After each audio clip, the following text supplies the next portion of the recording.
Okay, so get this.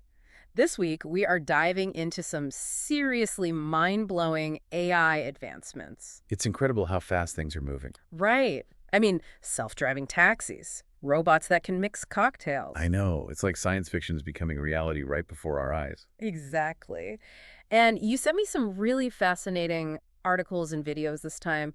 We've got to talk about Elon Musk and this whole AI party thing he had. Oh, yeah, that was quite the event. So he's basically laying out Tesla's grand plan, right? Robo-taxis everywhere, self-driving buses. He even called them robo-vans, which I have to admit I kind of love. Yeah, robo-vans, it's got a ring to it. Right.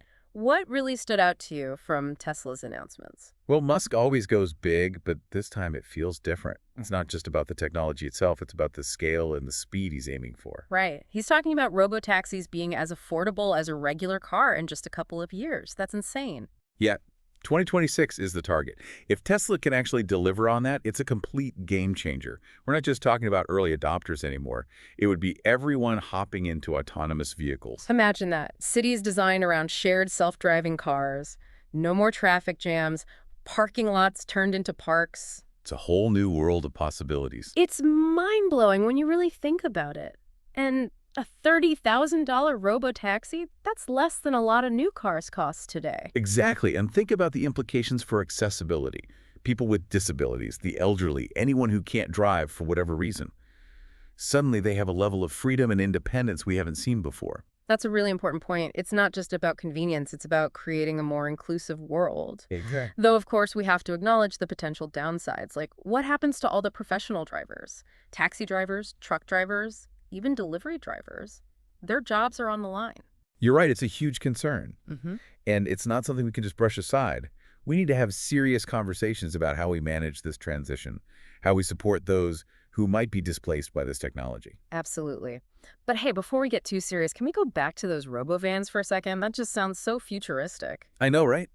Imagine a robovan picking up your entire family for a trip, or your kid's whole soccer team. It would change everything about how we get around.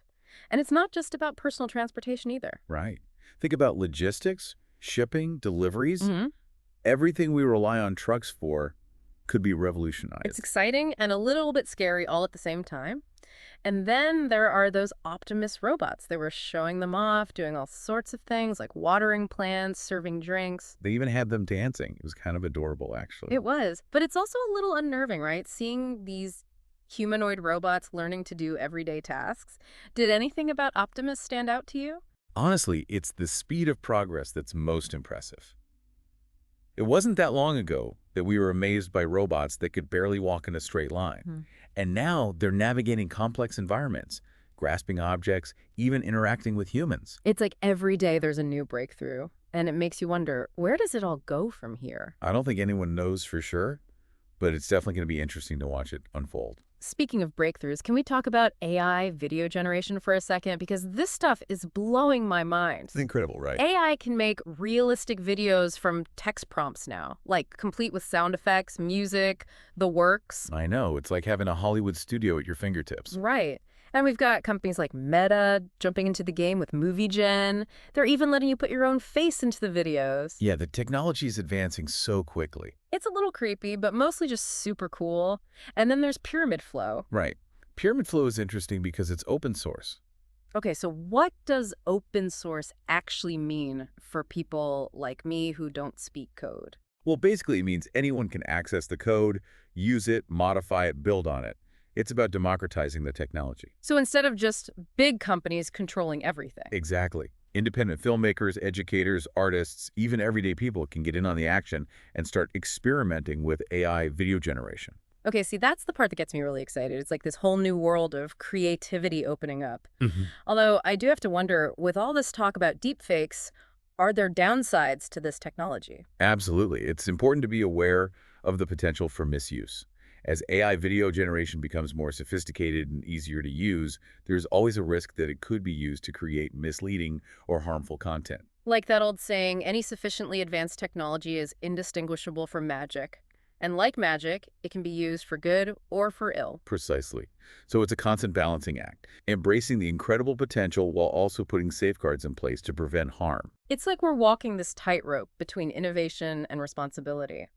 And speaking of AI popping up everywhere, did you see that Zoom is rolling out AI avatars for meetings now? I did. And I'll be honest, part of me is kind of into it.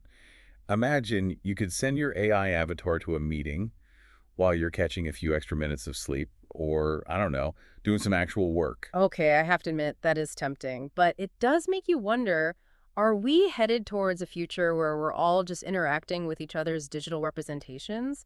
What does that even mean for human connection? That's the million-dollar question, isn't it? It's like every new technology forces us to redefine what it means to be human, to connect, to communicate. It's both exciting and a little unsettling at the same time. But hey, at least we're not alone in trying to figure it all out, right? I mean, even Adobe is in on the game now. And get this, they're using AI to detect AI-generated art. It's like a technological arms race. It really is. So as the creators are building more advanced tools, they're also building tools to spot what those tools create. Exactly. And I think that highlights a growing need for transparency and authenticity in the digital world. We need ways to know what's real, what's been manipulated, and who or what to trust. Right. Because how do you even begin to regulate something that's evolving so rapidly? It's mind-boggling. Speaking of mind-boggling, have you heard about this AI electronic tongue thing? I have. It's like something straight out of Star Trek. Okay, so apparently it can analyze the quality and safety of food and drinks. Like it can basically taste your food and tell you if it's good or if it's gone bad. It's pretty wild. Think about it. No more accidentally drinking spoiled milk. Right. Yeah. That's a win in my book. But seriously, the potential applications are huge. Food safety, quality control, even detecting counterfeit products. It's really fascinating to think about how this kind of technology could be used to improve our health and well-being. It's like having a personal food inspector in your kitchen, though I'm not sure I want to know about every little imperfection in my cooking. Maybe not. But for large-scale food production, it could be a game changer. Mm. It's about using AI to address real-world problems, not just creating cool gadgets. It makes you realize all this AI stuff isn't just some far-off future anymore. It's here, it's now, and it's already shaping our lives in some pretty significant ways. Speaking of which, did you hear about the drama going on with OpenAI? Oh yeah, the rumors are swirling. Apparently there's some tension between OpenAI and Microsoft over the pace of development. OpenAI wants to move faster, Microsoft wants to be more cautious. It's understandable, right? Yeah. You've got these massive companies with different priorities, different timelines, all trying to navigate this incredibly complex and rapidly evolving landscape. It's like watching a high-stakes chess match. And then, on top of all that, you've got AI pioneers winning Nobel Prizes, while some of those same pioneers are now sounding the alarm about the very technology they helped create. It's a lot to process. It's like we're standing at the edge of something huge. Yeah, kind of a pivotal moment, you know? Exactly. Like, we've got all this incredible power at our fingertips. But are we really ready to use it? That's the big question, isn't it? And it's not just up to the scientists and the tech companies anymore, is it? It feels like this is something we all need to be talking about, like, as a society. I think that's exactly right. This Right. isn't just about lines of code or algorithms It's about who we are. and who we want to be. Exactly. Like, what kind of future do we want to build with all this amazing technology? And what are the values that we want to guide that future?